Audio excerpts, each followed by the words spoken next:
And we are live, ladies and gentlemen. We are back with another pod for you.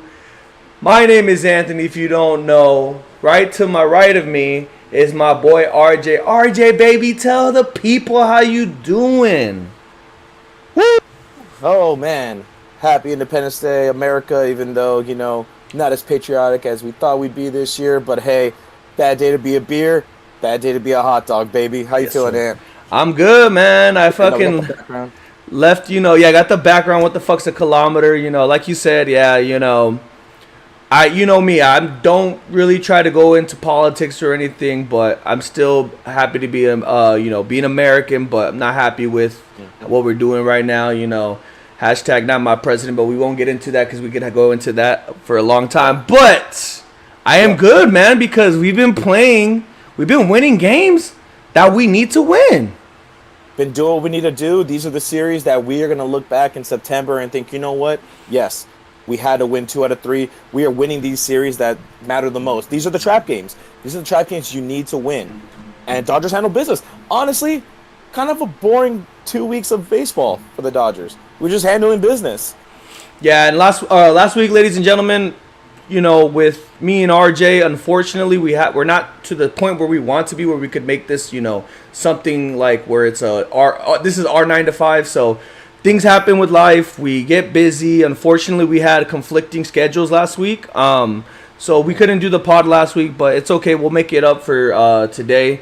But like he said, we played games that it was nothing really kind of like, popped out very, too much, but hey, we're here to recap some ball with y'all. We are indeed. We will just kind of hit these as like just quick hitters and stuff like that, because who really wants to hear us talk about us like skunking the White Sox last couple of days, us skunking the Rockies? Like, dude, no one wants to hear that shit. Honestly, we handled our business. I will say, us taking 2 out of 3 for the Royals was big. That's probably the biggest one from it. And beating Mackenzie Gore again from the Nats is probably like the main big takeaways. But and we started off last week with the National Series. We didn't get into it on Saturday because we wanted to just kind of just save it for like a whole little for the next episode. Mm-hmm. But we took 2 out of 3 from the Nats, brother.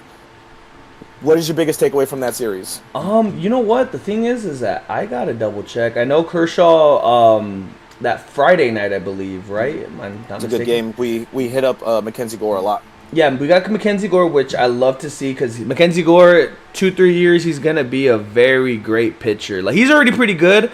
I feel like he's just, right now, young, playing with a shitty team right now, so he's not... It sucks to be him. Yeah, same thing, like, he's not on, like, Paul Skeens level, right, where Paul Skeens is just a fucking absolute stud. But Mackenzie Gore, I could see him being an all-star in a couple years, doing his thing once a national team, gets their feet under them. They got a lot of young talent.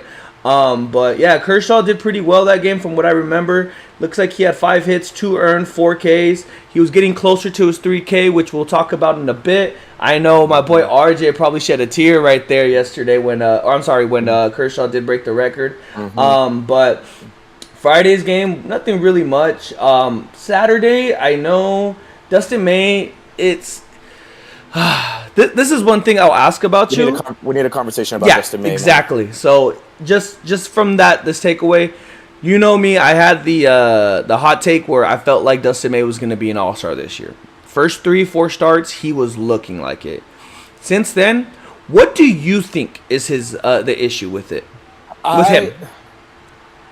He leaves his fastball over the plate a little too much. He gets hit around a lot. He's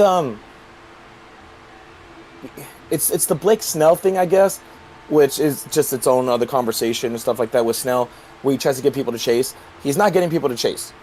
He's missing pretty badly, and he's leaving his fastball. It's not an electric fastball. He does have that sinker, that hard sinker that just dives in. But I just think he leaves his fastball over the plate a little too much. It's kind of just plateaued. This is the Dustin May we kind of always knew he was going to be. Kind of like a middle of the pack, bottom of the rotation kind of guy. It's nothing really new that I thought was going to be coming, but he's going to be a guy that allows 3, maybe 4. He's going to strike out like 5, and he's going to go 6 innings. That's all we're going to kind of think. Like, if he allows less than 3 runs, I think it's a win. like it's a great outing. But I personally think that you're gonna get a 3-run kind of outing from him. Yeah, and at least for me to answer my own question, I think the issue too is that he has, which I've seen from the games that I watched, his control is like you said, he's not hitting his spots right. His control is not there because even let's say I want to say maybe it was that Sunday night game. Did he pitch that Sunday night game against San Francisco a couple weeks ago? I believe he did, but it was one of the games. Is that the Rafi Devers game? The one where they found out he got traded? Yeah. So yeah, he did pitch. I just checked right now. I'm just going off of what I saw from that start, from what I remember. Mm-hmm. There was pitches that he missed where he hit the guys, like he hit a batter, and you could tell that that's not what, like he missed his fucking his spot so bad. And even like in the past, right, when I remember seeing him against Atlanta when we were playing in Atlanta, his sweeper, those 2 Austin Riley home runs, his sweeper just didn't sweep. It just corkscrewed the whole time. So I feel like his command, his control is not there, which I felt like the first 3-4 starts of the year he had it. But just like you said, middle like plateau guy, you know, like we're not expecting too much and we're not expecting him to be this bad, but that's why pitchers separate, or that's what separates a pitcher from being an all-star pitcher and just an MLB player, I guess, you know, like if the consistency, right? Like he's not consistent. So that's one thing that like I would say that is, you know, that is something that I've seen, you know. Hey, shout out to Yams. Thank you for the follow, baby. Appreciate you. There we go. Yeah, no, I agree. I think he'll, like you said, his first 3 starts definitely looked like he was going to be like, oh shit, it's a Dustin May redemption year. Redemption arc, here we come. And it kind of just leveled out. I think it was that first start where he allowed like 5 runs. It was like, okay, he's going to get one of those, but he's going to bounce back. He kind of just, he went from getting better, oh my god, he's amazing, kind of plateaued a little like that, and he kind of just evened out. Like I said, he's going to be a guy that allows 3 runs, strikes out 5 or 6. He's going to go 6 innings, maybe 5 or 6, which I looked at the last game he pitched in Washington. He went 5 innings, what was it? 6 innings, 5 hits, 3 earned, 5 Ks. That's the stat line you're probably going to get from Dustin May almost every start. Except for last night, but that's the White Sox. Like, we're not going to count them. Like, poor guys. Like, they're just fucking awful. Yeah. But, yeah, I think definitely that's definitely where it's going to be. This is also a sign that, like, we do have the depth going forward. I do think if we do have a healthy rotation come October, he's going to be a great late-inning reliever. Him and Kasperius will be, like, our 2 guys that'll, like, flip-flop for like, bullpen games. Like, those are the ones who are like, okay, here we go. Like, we got Dustin May and Ben Kasperius. Like, those are the guys that are going to, like, to kind of take that role. Who would you choose over the other? Right now. Capri Yeah. Sun right now, dude. Yeah, 100%. He has gotten better each start. Shout out to him for being our best, like, long reliever right now, man. I know, like, we always talk about, like, how we hate the bullpen games and everything, but we literally have no choice.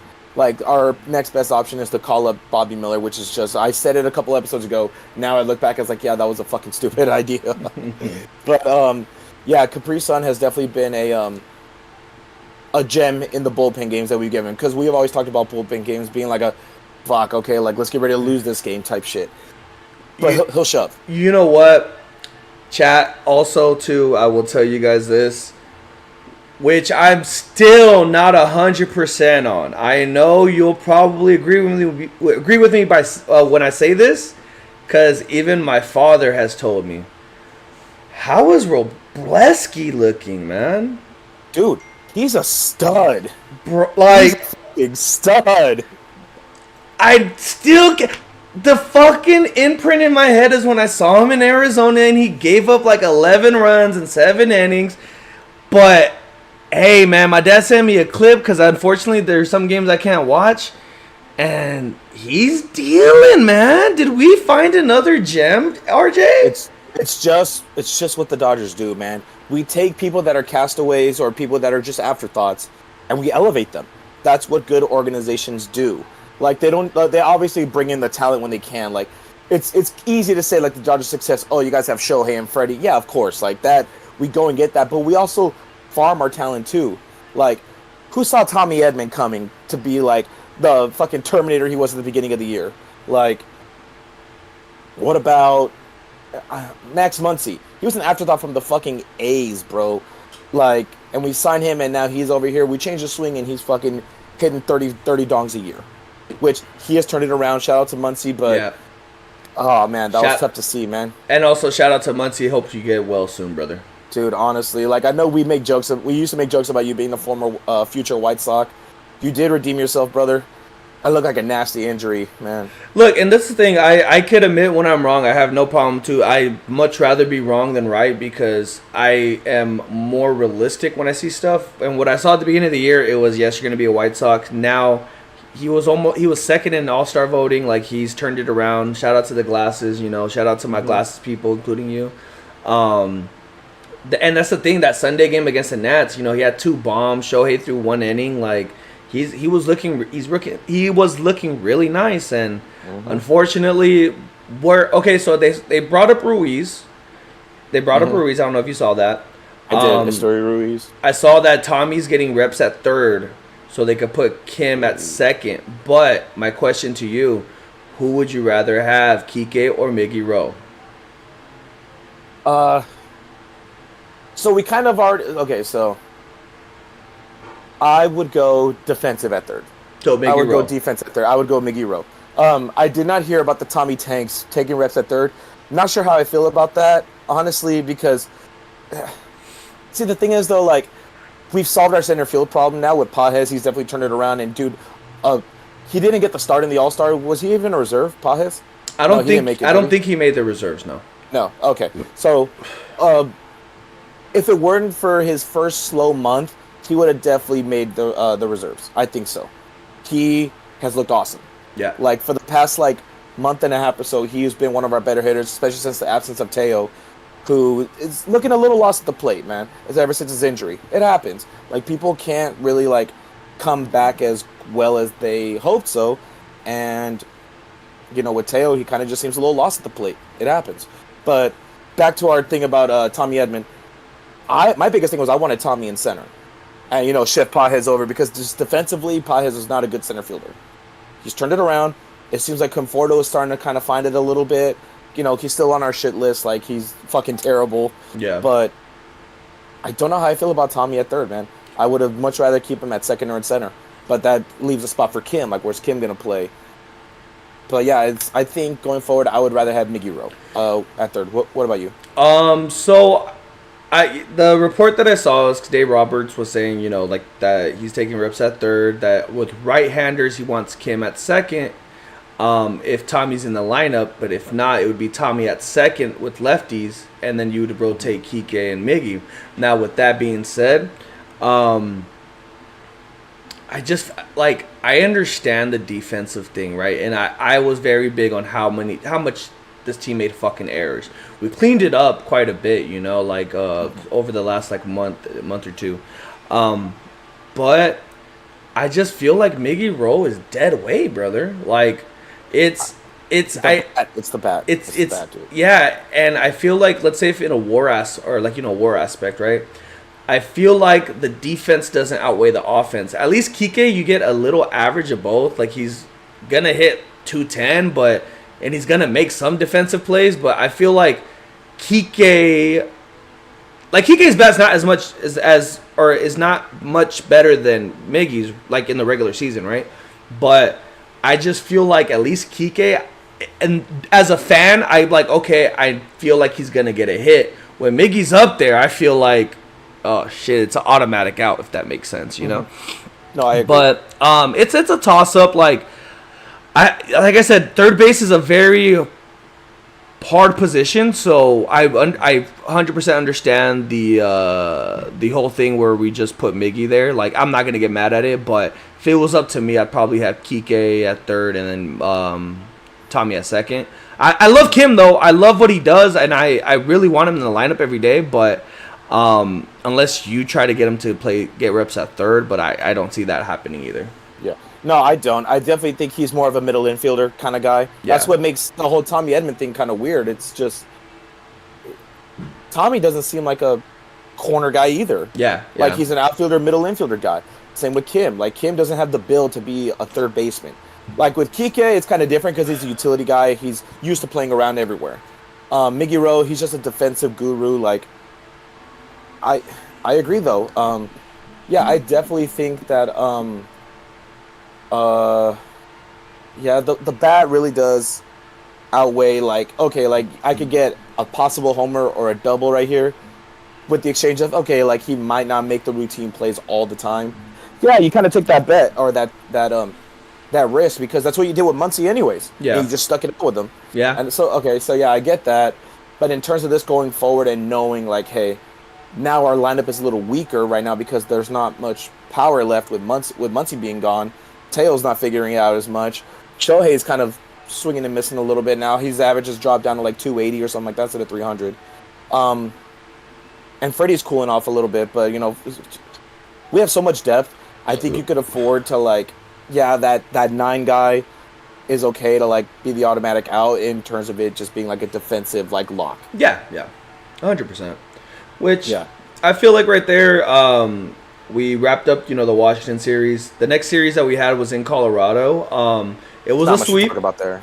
Is there anything right there anything that you had any takes from that? I know the whole Robleski thing, we kind of went over that already, where he looked pretty good. Yama, you know, finally got run support, which is not much, but because it's Colorado, right? But like, you know, exactly. We finally actually did get run support for Yama, and then Kershaw fucking threw a good game. Once again, it is Colorado, but he threw a good game. He went 6 innings, 2 hits, 1 earned, 5 Ks. Yeah, I mean, main takeaway from there is, Yamamoto got his run support. Has Kershaw been our best pitcher the last month? I would say At least with, if you want to go like wins and losses, I don't know about. I could look at the split regarding, like let's say, him and Yamamoto, like ERA and all that stuff.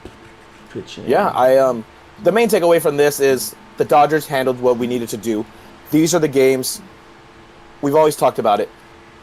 When we're in September and we're fighting to like secure the magic number and everything, what are the games we're going to look back on and think, okay, maybe we should have taken those a little bit more seriously. These are the games that matter the most. Yeah. 2 out of 3 from the Nats, a sweep in Colorado. You need to sweep those, and a sweep against the White Sox. 2 out of 3 from the Royals. That was a big one because the Royals are serious contenders. You know, maybe they're not going to make it this year. Who knows? Because they did take a little bit of a hit to the rotation, losing Brady Singer, and Cole Reagans has been out. But these are the games that, yes, you need to just stomp, just foot on the throat. We're gonna sweep. So that's a good thing that we did with Colorado. But did you get the stats? In the last, I only have the last 7 day stats, which we kind of saw what Kershaw did on a couple days ago against the White Sox, but it doesn't have the splits for the month. Yeah. But that's not far fetched, you know. I'm not. That's not being like an outrageous take, right? He has done a lot better.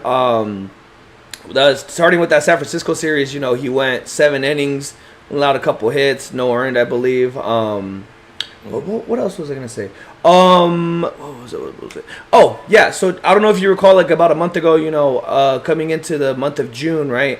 We had our toughest part of our schedule with San Francisco, San Diego, blah, blah, blah, you know. I've already kind of repeated this a couple times already, but we came out positive throughout that, and now when we have these games that we're playing mediocre teams, and not saying Kansas City's one of them, but they're a potential playoff team, but the other teams that we played, we're positive again. Right now, the NL West is crashing out. We're 9 games above everybody. You know, so it's like right now San Francisco can't hit a fucking dick if it was in their mouth. You know, like San Diego is just, they're having a tough schedule too because they played Philadelphia. They should have got swept, but they lost 2 out of 3. Arizona and San Francisco were fighting each other the last couple of days. They ended up splitting the series with each other. And what else was I gonna say? And we're playing what the White Sox. We're playing Colorado. And we're just fucking racking up these wins. So we're doing what we got to do. I really like it.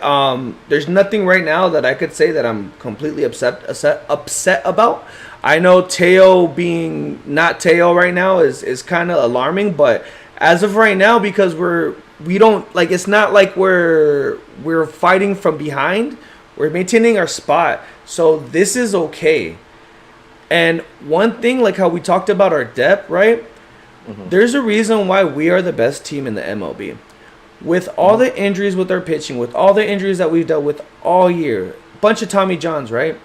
We still have the best record in the MLB. Right now, San Diego's going through injury woes. San Francisco has had a couple injury woes, but, they don't have Chapman right now.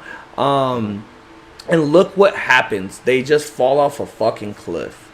I just think it's amazing because, like, right now, even Arizona's going through injury woes right now, too. And everybody's the ship's falling, like, sinking, I mean.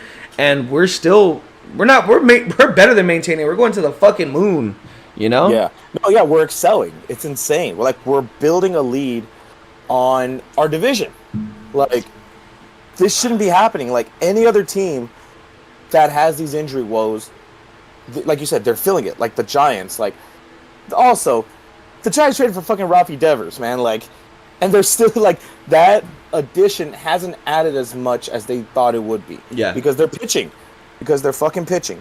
But you want to hear something that's crazy, though? Let's hear it. All right. So we talk about injury woes and shit like that. Like, I believe I saw a stat that said that we had the most days on the IL of people combined than anyone. I think the number two was like 1,000, right? Like, is that 1,000 days combined of IL work? Crazy. But the Braves have had injury woes. They're 39-47, 8 games under 500. The Marlins are above them. Yeah. The fucking Marlins are above the Braves, bro. And you know what? Just a side note. Marlins right there. Shout out to the Marlins, man. They came to the West Coast and fucking did business. They swept San Francisco. They swept Arizona. Shout out to y'all, man. Yes. Fucking fraud-ass franchises, bro. Telling you.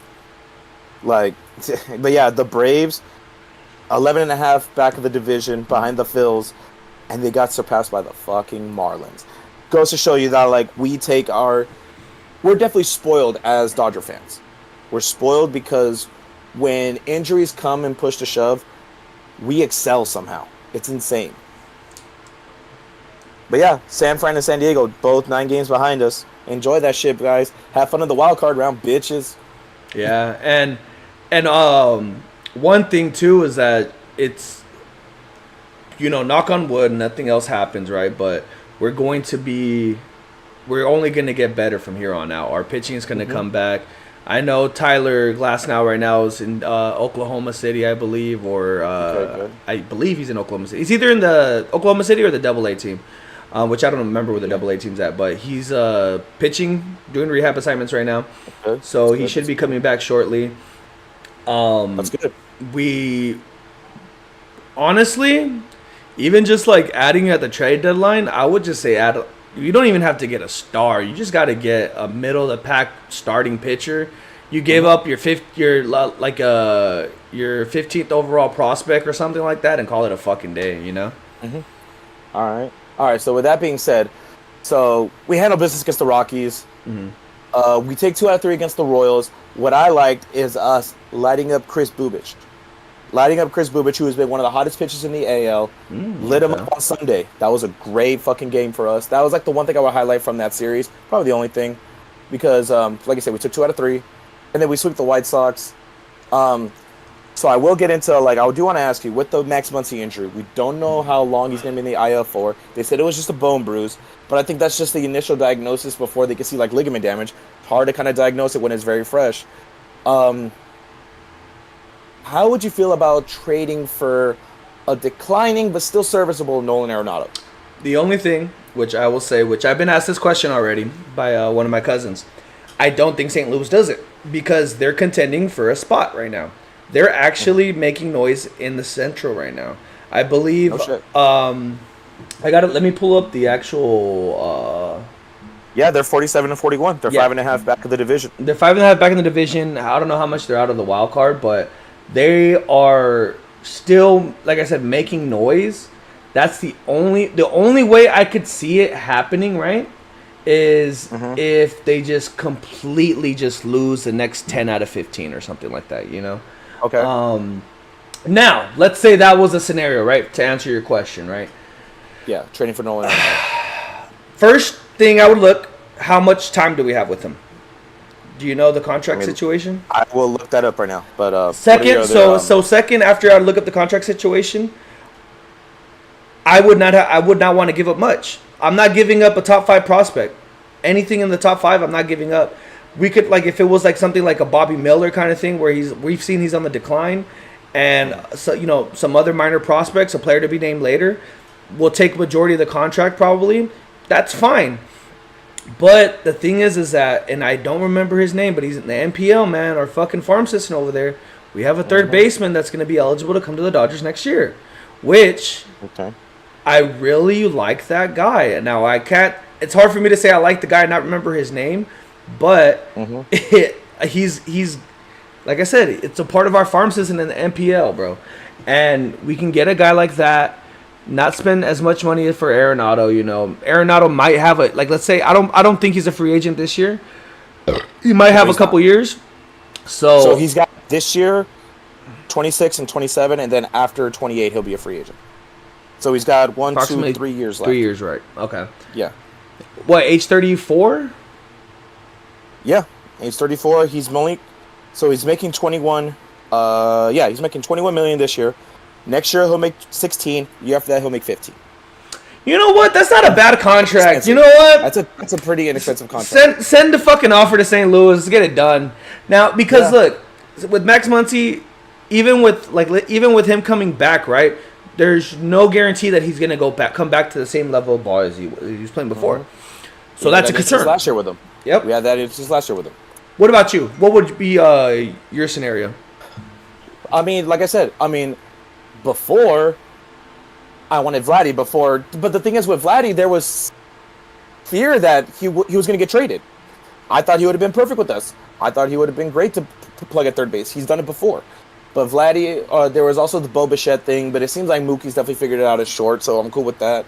We don't need a shortstop anymore. I started thinking about that because everyone's talking about, like, Rengifo, and I'm like, dude, like, 4 years ago maybe I would have taken Rengifo. But he doesn't bring anything. He doesn't bring anything to the table for the Dodgers. Yeah. Ryan McMahon maybe, but Colorado won't trade in our division. Same with maybe if the D-backs fall out, but they're not going to trade us Suarez. He just got re-upped contract this last offseason. I think Arenado makes the most sense. I think it's kind of perfect. It's a perfect fit. So I always wanted to come back to Cali. He loves the West Coast. He said he was willing to waive his no-trade clause for us, for a contending team. Send an offer. Yeah, I agree. Send him a Bobby Miller / I don't know. Like, I'm trying to think about, like, what other person to send. Like, you keep Dalton Rushing.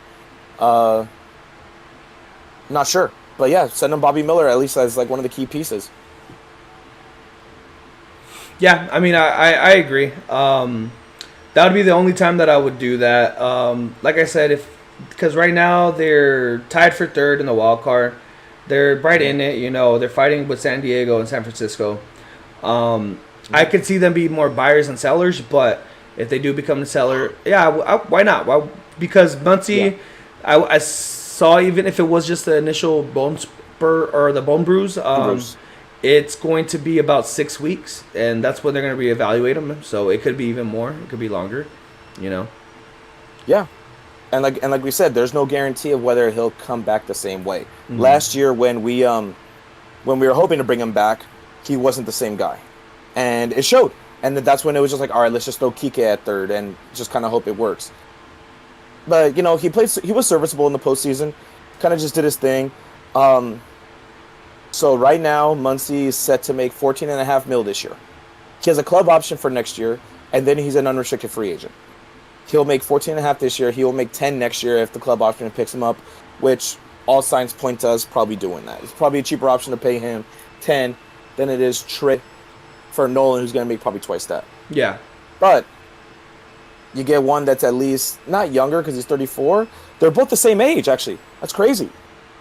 Yeah, so it's just, to me, like I said, our best option is to just get that guy from the NPL. But as of right now, today's scenario, yeah, I mean, because the thing is that even, let's say, for example, Nolan Arenado would be an upgrade from either Muncy or Kike, obviously. I'm sorry, not Muncy, from Miggy Rowe and Kike. So, if St. Louis is willing to do it, then yeah, I'd say go for it. I can't remember the last time we traded with St. Louis, though, honestly. Well, last year. We've been our rivals for, like, last year. Yeah, when we got Tommy Edman. Part of the three-team trade. Yeah, well, you just bent him over a barrel, that's right. And Lance Lynn, no, that was the White Sox that we got him from, right? We got him from the White Sox. Fucking awful-ass trade. But yeah, that's what I would do lately. So now, the big thing is the big storyline that happened. Clayton Kershaw got his 3,000 strikeout.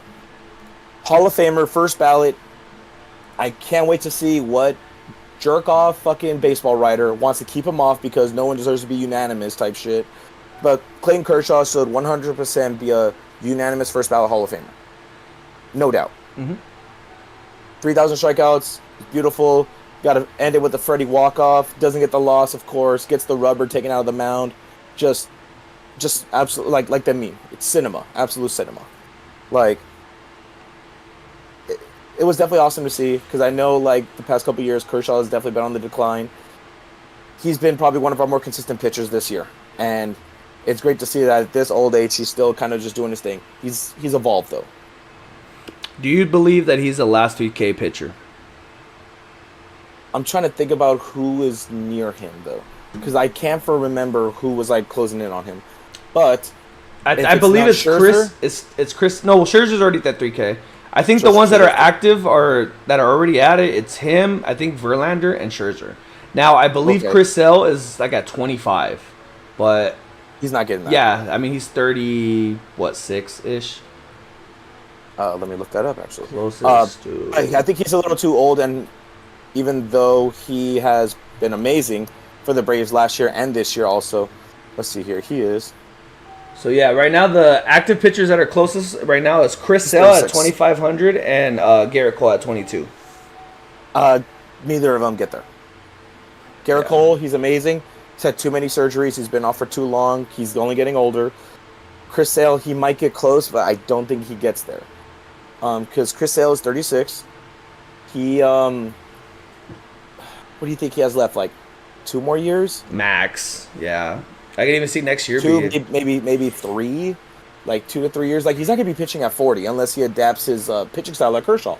Because Kershaw was always like, in the prime of his career, he was throwing 99 to 100, donning it up, switching up his arm slot for curveballs and changeups. Like, now he's relying on the swing and miss, and he's always relied on his breaking ball. He's just had to change. He's not a punch-out pitcher anymore. He'll eat innings and throw pitches. He'll give you 80 to 90 pitches and will eat innings. That's just who he is now.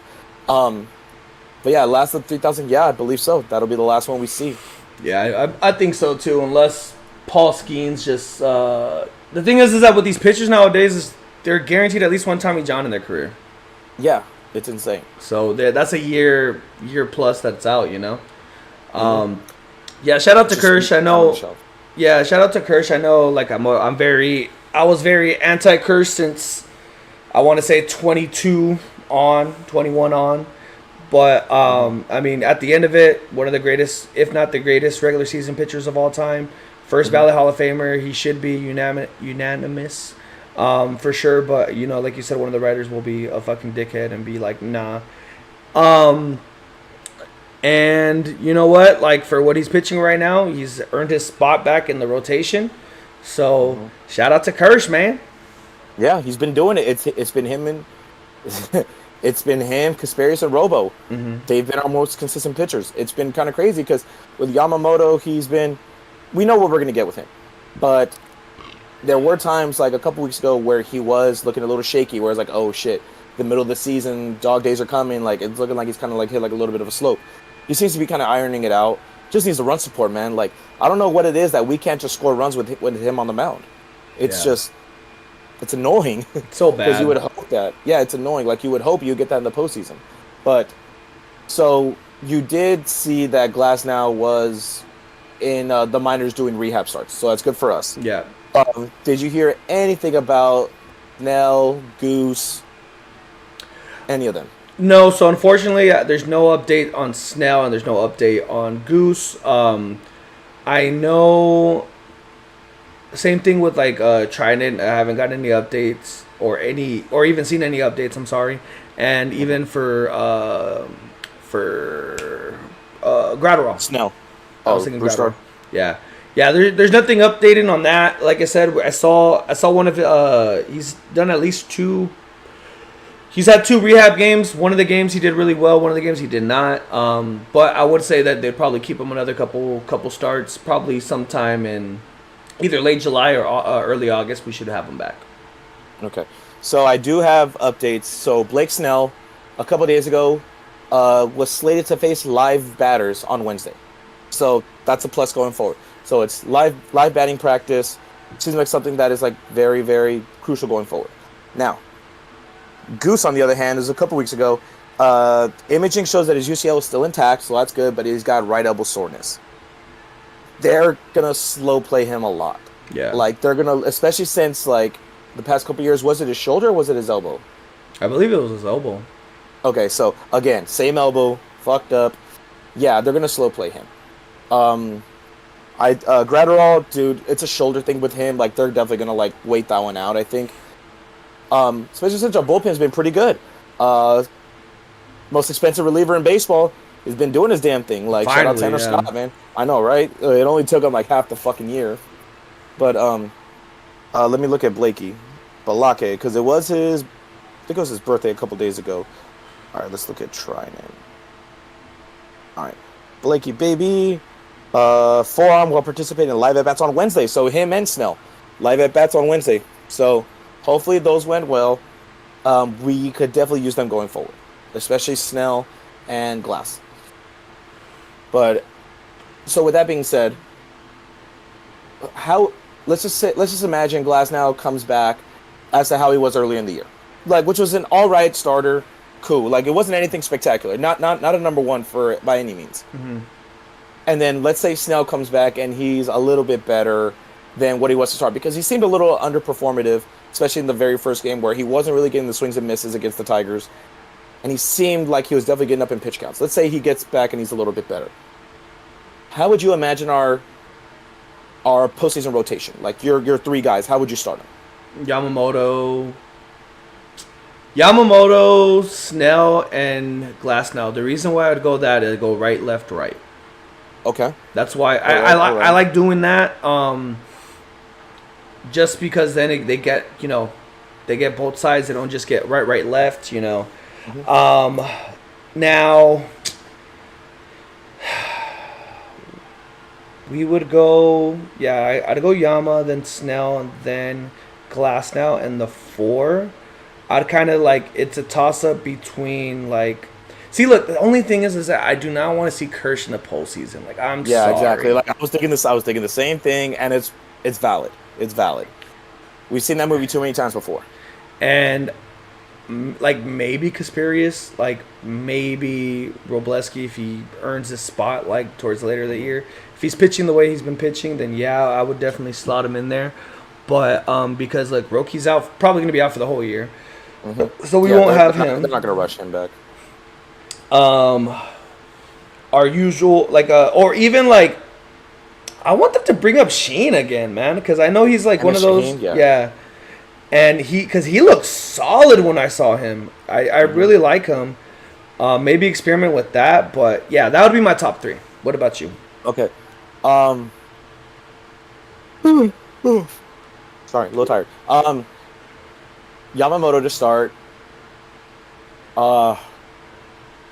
Yeah, I would agree with yours.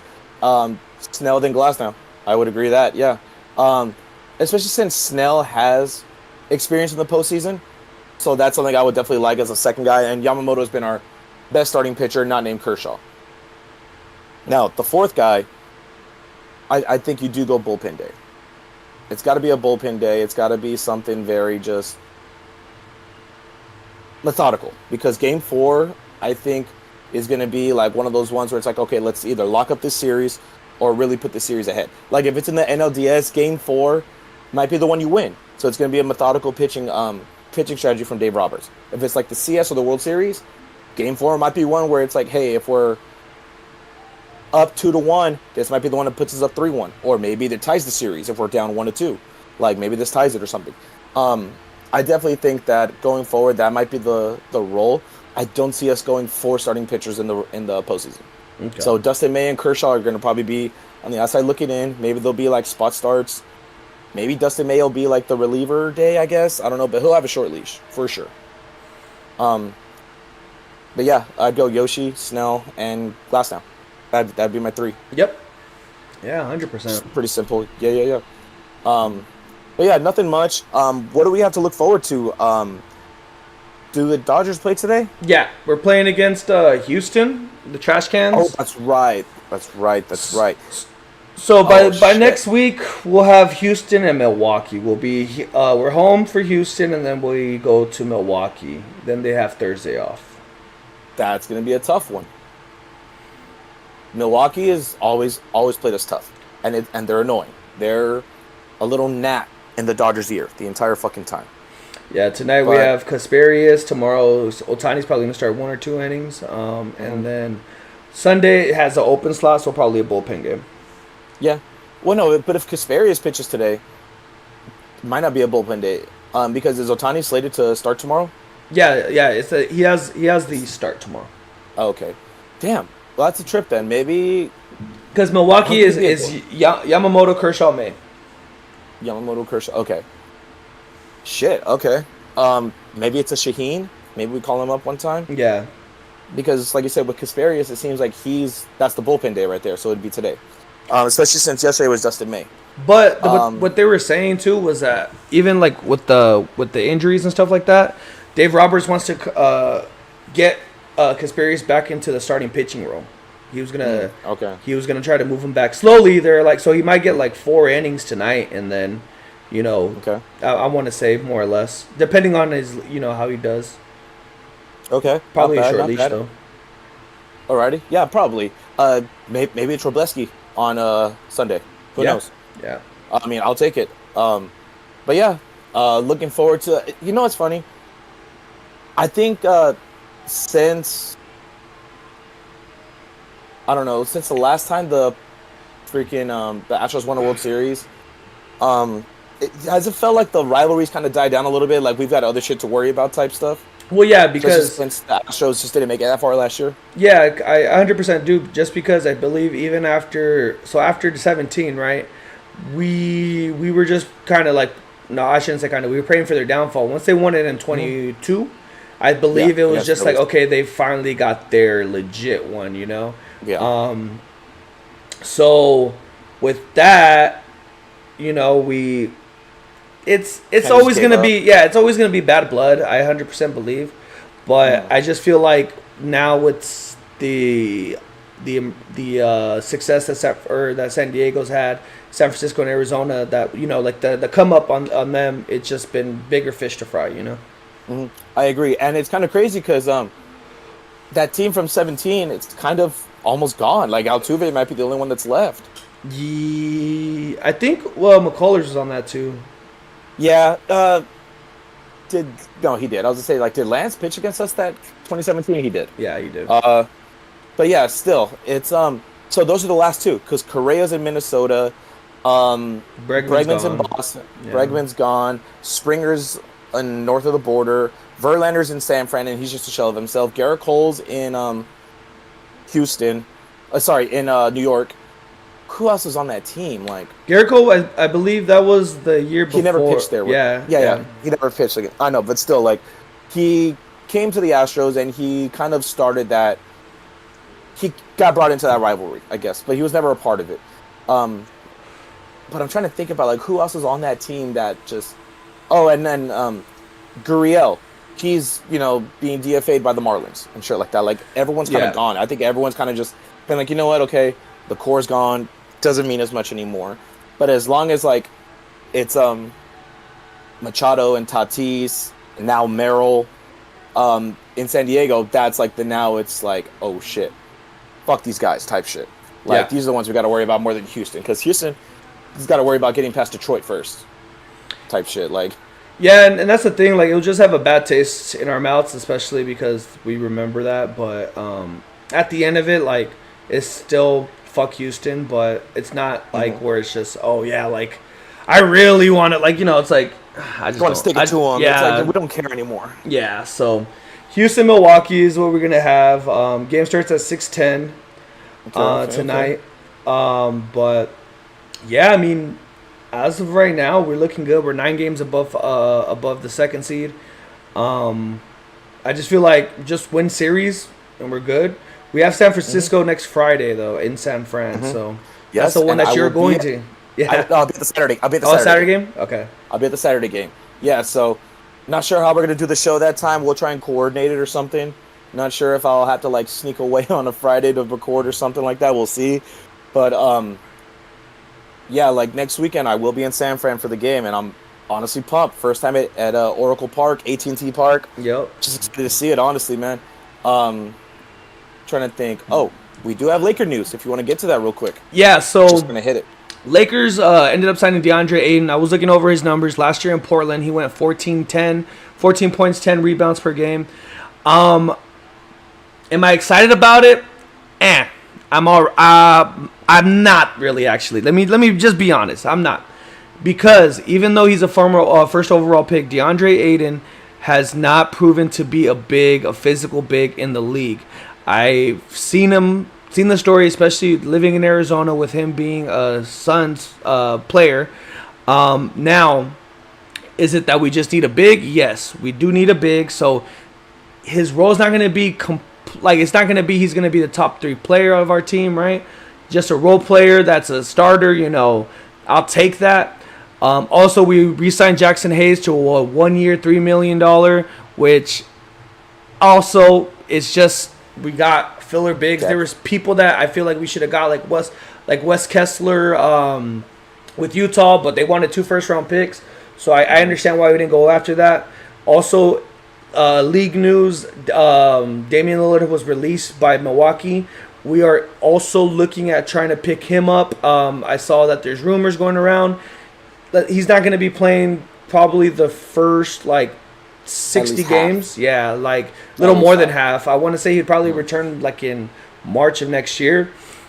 If that, I mean, I know he's on the decline too. He's getting a little older. Achilles injuries are, they're not fun. Toughest thing to come back from. Yeah, it is. And other than that, I've been seeing, like the Austin Reeves thing, that he's looking to make $30 million per year next year. He'll be a free agent, which I don't see us re-signing him if that's the case. They would have to figure something out. He did decline a 4-year, I believe, $90 or $98 million contract from the Lakers. So it looks like he's standing on business with that, because he wants to get the Supermax. But I don't believe Austin Reeves is a Supermax kind of player. We'll see, in the future. We'll see how the season especially with this last postseason where he kind of disappeared. And he's done that the last 2. So it's like, can't trust it. I can't pay someone that much, with that happening. It's it's like I said, we'll see what happens in the future. I would grade the offseason so far right now as a C, probably minus. We haven't made good moves. Like, we lost Dorian Smith. He's gonna probably sign to Houston, I believe. He's an unrestricted free agent. I believe he declined one of our contracts that we offered him. So that's the 3-and-D guy we're gonna miss, But I felt like we could have gotten a couple better bigs, But at the end of it, trust Pelinka, I guess, because of what he's done. I mean, we got Luka out of a fucked up trade, so. Like I said, I'm just going to trust the process with it. We'll see more with the offseason coming along. But, yeah, I believe that's all we have for the Lakers update. Yeah, there's not much to add on to. Yeah, I was kind of curious to see what your thoughts were on DeAndre Ayton. Definitely seems like just a a guy that will be there. But yes, we definitely do need the big help, especially since the whole was it Mark Williams thing with New Orleans kind of fell through because they're like, oh yeah, he might not be healthy. Thank God we dodged that fucking crisis right there. Which he did get traded to the Phoenix Suns on draft day. Yes, he did. That was crazy. Fuck, man. Yeah, but I'm just glad we dodged that one. How do you feel about the rumors of Pelinka downplaying that Finney Smith was actually hurt and like possibly hurting his draft stock or his stock? Like that he was hurt during the playoffs, or like he was like downplaying that he was hurt, or like saying like, he might be injured, type shit. Like I think he was like, I forget what the actual thing was. Let me look it up. It was on it was tweeted by Lake Show Yo, so it's pretty fucking accurate. Let me see here. Let me look it up. Yes. Lake Show Yo. Check. Photos. Alright, here we go. So breaking Jackson Hayes. Yep, just saw that. Lakers are interested in Bradley Beal for. Oh my god, dude, please. I do not want Bradley Beal on my fucking team, dude. Passed on that. DeAndre Ayton, who's starting. DeAndre is a Laker. Blah blah blah blah. Will not play in the summer. Okay. DeAndre Ayton. Okay. Unlikely trade for Wes Kessler. Yeah, I just saw that right now. Dan Lillard. Oh my goodness, where is it? Oh yeah. The Lakers are seriously considering 39-year-old Al Horford. God damn, fuck dude, no. That would I would not want fucking him. Atrocious. I wouldn't want him either, honestly. Lakes. No. Where the fuck is it? I'll have to find it and send it. D'Angelo Russell with the Mavs, okay. Oh, Finney Smith agrees to 4 years with that. Only a sacrifice. Let me see here. Where the fuck is it, dude? Oh, Pelinka was secretly telling other teams that Finney Smith's ankle is cooked. Oh, that shit. Yeah, see, that's crazy because this motherfucker. All right, look. The one thing I'll say about this, and which I've heard throughout the whole years, is that Pelinka is a fucking snake. He's a fucking former agent, so of course he's going to try to. He's trying to tell people around the league, and I don't know, the bad blood. There could have been bad blood right before he left. You know, like It doesn't surprise me though that you telling me that, because I did see that, but I just didn't put the two of them together. But it doesn't surprise me that came out. Like I said, he is. I heard he's a dirtbag, man. Like, people do not like him. That's the reason why a lot of people do not want to trade with the Lakers, because of Pelinka and the shit that he used to do as an agent for his players. He was, Kobe's agent. He had a good relationship with Kobe, but he did not have a good relationship with the league. So it's funny, but it doesn't surprise me. Yeah. 100%. Yeah, that's what I saw, and I was like, damn, I didn't know Pelinka moved like that. But again, forgot he was a former agent. But this definitely seemed like he was trying to probably keep Finney Smith in-house and scare other teams away. Had to have been, right? Yeah, but then once you find out as a player, you're going to be like, fuck you, dude. Like, fuck this GM. There's no way. Like, let's say even if he re-signed, right? There's no way, unless he's like, his purpose was to trade him, but you're telling people he's cooked, so why would you trade for that? Like, exactly. I don't know. That's fucking insane, though. What a fucking dickhead. No, 100% agree. Yeah. But that's it for the Lakers. Not really much that happened. I was really curious to see like what you had to say about Ayton. And like I said, we got the Astros tonight, this weekend, and then we've got the Brewers on the road. Just excited for us to let's again, same thing. Let's just take 2 out of 3 from each. I'll take it. In Milwaukee is going to be tough. But let's just get these dubs, baby. Yes, sir. What are your plans for the 4th, brother? Well, already started my morning beer. Had a boy. We cook out, have some fun, throw some fireworks up in the backyard, chill out. How about you? Okay. Pool day. Just gonna sit by some water, have a couple brewskis as well. Just nice and chill, man. Your boy's got to work at 4 a.m. tomorrow, so I can't party too hardy. Oof. It's fucking awful. The evil world we live in, brother. Yeah. But it's gonna be a real chill day, brother. What's the all right? So obviously you got to have a beer on 4th of July. It's a beer day. Is it just hot dogs and burgers, or is it just hot dogs? Like one or the other? It's so to me, 4th of July is a hot dog and burger thing. Because I'm Mexican American, we do carne asada instead. We just instead of the burgers, carne asada, some pollo, some chorizo on the grill. But glizzies are fucking mandatory. There's no ifs, ands, or buts. Glizzies are always mandatory. I told people at work, I'm like, I have an assignment for you this weekend. Mandatory on Friday to eat 2 glizzies. Mandatory. Oh, easy. I'm hossing them hoes down. Scarfing them hoes down, man. About to have a glizzy 1-bite challenge later. We'll see. But yeah, man, that's all I got for today, man. We got to kind of wrap this up just because, we got plans to do and shit like that. Yes, sir. But got anything else to plug, Ant? No, guys, follow us on the socials again. Appreciate the follow from Yams today. Once again, we'll figure out what's gonna happen next week. If not, we'll just put a little update. Even if, let's say, for example, if it doesn't work out, we'll figure something out. Like even if it's on an off day, like a weird day to do it, or even if it's just something we do like how we did today. We'll see about that. Once again, follow us on Instagram. Follow us on Twitter. Follow us on YouTube. Once again, Cholo Tears Podcast. This is episode 15, the 4th of July pod. RJ, do you have anything else? Stay safe, everyone. Don't drink and drive. Call Ubers, please. Don't be a Jason Pierre-Paul. Don't be a Jason Pierre-Paul. You wanna have all the fingers. Keep all of them, baby. Yup. Keep all of them. But yeah, that's all I got, brother. Alrighty, guys. So, thank you once again for tuning in to the podcast. We will see you very soon. You guys have a good one. RJ, have a good one in San Francisco.